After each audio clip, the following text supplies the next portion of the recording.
Hi, Earth signs. My name is Michelle Kelly. Welcome to This Is Your Sign. This is your March 2021 love and romance reading. If you've already subscribed to my channel, thank you so much. If you haven't subscribed yet, please like, share, and subscribe. You'll be notified when I do these videos when you go into subscriptions. And if you hit the notification bell, you'll be notified when you go into subscriptions. I think that's the only way these days that you get notified that I've done a video, but I put them out every Saturday.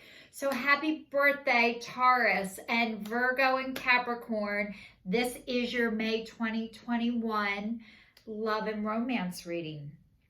Okay, new life and it's upside down. Going to the sea, and the next one is poised and it's upside down. So what this is telling me is, you know, you're waking up to your new life, or you were waking up to your new life, and it's upside down. So like, this whole reading is telling me you're not ready. I don't know if it means you're not ready for a relationship, but you're not ready for what you thought you were ready for. And it's like, hold your horses. And I think you were so excited about this relationship, and it's turning out not to be what you thought it was going to be. And when it says to the sea, it's like going with the flow.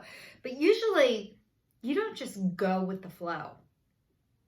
You're like, screw it, going with the flow. Like, it's like you have no other choice but to go with the flow. So this is telling me that this new life that you were so excited about, it turned your life upside down. And as a result of turning your life upside down, it's not going the way that you want it to.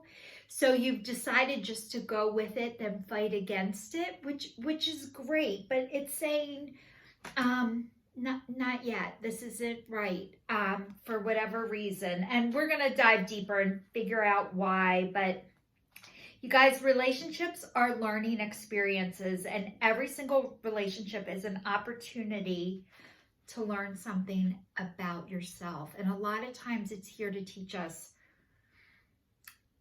what we want. And a lot of times we figure out what we want by finding out what we don't want first.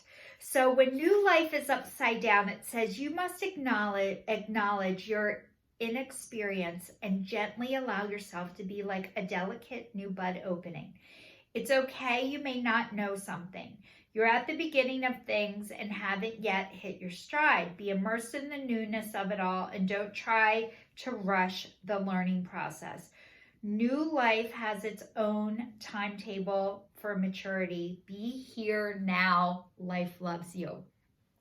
So being here now, life loves you. This is like, be present. I know a lot of times in relationships, you want to know like, oh my God, is this my happily ever after? Is this going to work out forever? Is this my person? And what this is saying is, this is your person for right now until it's not. But it's like, it's okay that you don't know how to have a relationship with yourself or with other people. Most of us were not taught. I'm going to say like 99% of the world was not taught how to have a relationship with others or with themselves.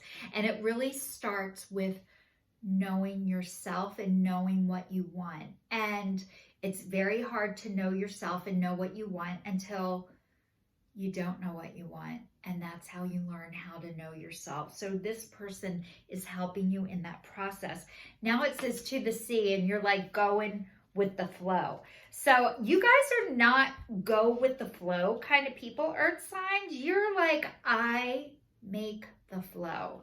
And if you were just letting the flow happen, something had to happen to make you go that way. So let's see what it says. There are 2 points in a relationship when you have decided to go with the flow rather than dictate the course and share with another. Can you let go of the need to have things your way and allow the relationship itself? Your combined goals and desires to steer the ship. Can you both transcend your personalities to allow the partnership to form its own identity, its new energy? Now is the time to relax and see where this mutual journey leads. So you guys, maybe you're used to controlling everything and you've given up some control and some power. And honestly, that is not easy to do. We usually hold on to things for dear life because of fear. And it's like your fingers get released one at a time to like let you stop controlling stuff. And the fear of abandonment, the fear of somebody's going to leave you, the fear of not being good enough, that is all there. And transferring that onto another person, it's heavy and it's a lot to put on somebody else, and nobody else is responsible for your happiness but you. So you're learning all that. You're learning all of this. It seems like you're both in the process of learning this, which is beautiful. And I am not here to tell you whether this is going to work out or not. There's also free will, which means you guys can do whatever you want with this information, but this is just saying that you're learning a lot about yourself right now, and you guys have loosened your grip a little bit. Like that song, hold on loosely, but don't let go. So it seems like you guys are doing that, and congratulations. I know it's not easy, and usually what gets you to the point is not that easy either. But the next one is poised, and it's upside down. And when it's upside down, it says, you're not ready to move forward at this time, and that has to be okay. Be poised in the face of demands and deadlines. Pretending you know what you're doing works sometimes, but if you adopt a fake it till you make it attitude, this will land you in some muck now. This is not the time to wing it and deliver something half finished.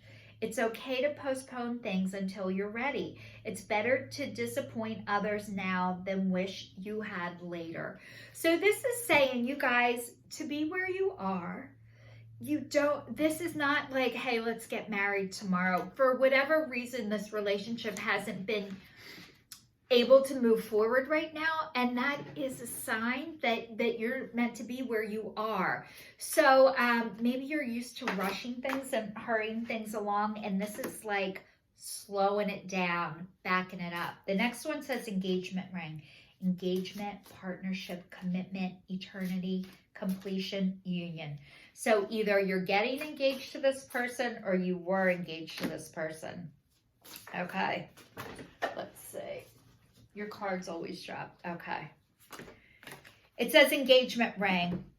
Engagement, partnership, commitment, eternity, completion, union. So you thought this was the person, and maybe this relationship did end up with an engagement ring, but maybe it did not end up with a marriage. So it says the dragonfly, and it's like lighthearted, finding out, things coming to light, adapt, change, and heal. So you guys are in the process of changing and healing. So maybe you are engaged right now, but it says Phoenix, new phase, rekindle, renew, transform, growth, changed mind. So this relationship, maybe you were engaged, and then things got brought out about yourself or the other person that weren't right for you, but you're gonna rekindle, renew, transform, growth.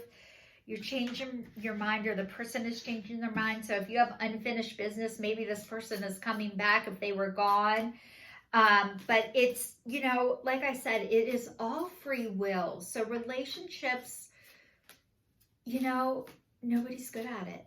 We're not good at it. A lot of times, I was saying, you can say what you don't want, but it's hard to say what you do want. And that's what we're all learning, how to communicate. Oh, this is what this is saying. Religious factors. Your love life is influenced by your religious upbringing and spiritual path. So you guys, this relationship isn't able to work out because of your spiritual beliefs. And I'm thinking you guys are you're either not as deep in the spirituality as your person is, or vice versa. But it says very soon, clearly decide what you want so that it comes to you now. So you guys, this is what it's saying. Okay. Addictions are affecting your romantic life, codependency. So you are engaged to this person. Things are coming out. coming to light. You're starting to change. You're starting to heal. You are going to rekindle. You are going to talk. You are going to, you're going to heal from this. But the things that affected your relationship were the religious factors and the spirituality. So you guys might not agree on that. And the next one, it says clearly decide what you want so that it comes to you. So maybe you guys have been indecisive and you're not really sure. A lot of times what I have found out is if you can't decide, is this for me? Is this not for me? It usually isn't. Usually when things are good for you, you're like relieved. You're excited. You're happy with your decision. You don't hem and haw. You don't keep going back and forth. But the next one says codependency. Addictions are affecting your romantic life. What is codependency? A lot of times this word gets thrown around, but nobody explains it. Codependency is an addiction, and it is. It's putting all of your issues and yourself on top of somebody else, or vice versa, that other person making you responsible for them, for their happiness, for their life. It is too much. It's a sickness. It is an addiction. And relationships that have codependency in them, they usually do not last. So addiction is somebody being addicted to you or you vice versa. So like, how is somebody addicted to you? Usually when somebody's addicted to you, they really think you are responsible for them. If a person doesn't feel like they're enough, it doesn't matter how much you love them. It'll never be enough because you're not meant to fulfill what's missing in another person, and vice versa. It's not their job to fulfill what's missing in you. And one of you already knows this in this relationship. Some of you already know that, the divine, this is really important that you both are on the same page with that. Chances are, if you're not, that this relationship is not going to be able to survive. So I'm so sorry to give you guys this news. It's not looking good, but it doesn't mean, I'm not God. Anything is possible. Things can heal, but this relationship was meant to teach you and get you back to your divine self and you. So it did serve its purpose, and I'm sorry about the addictions. If you guys are in the middle of an addiction right now, I suggest you go and get help. You're not meant to suffer, and you're not meant to do this alone. There are support groups out there for you. There's AA, there's Al-Anon, there's ACA, which is Adult Children of Alcoholics. There is CODA, Codependency Anonymous. There's Narcotics Anonymous. There's Gambling Anonymous. So like, there is stuff out there for free that's there to help you. So I suggest getting support. You are not meant to suffer in silence, and you're not meant to suffer alone. So thank you so much for watching. Please stay tuned. And if you're still watching, please subscribe. This is your sign signing off.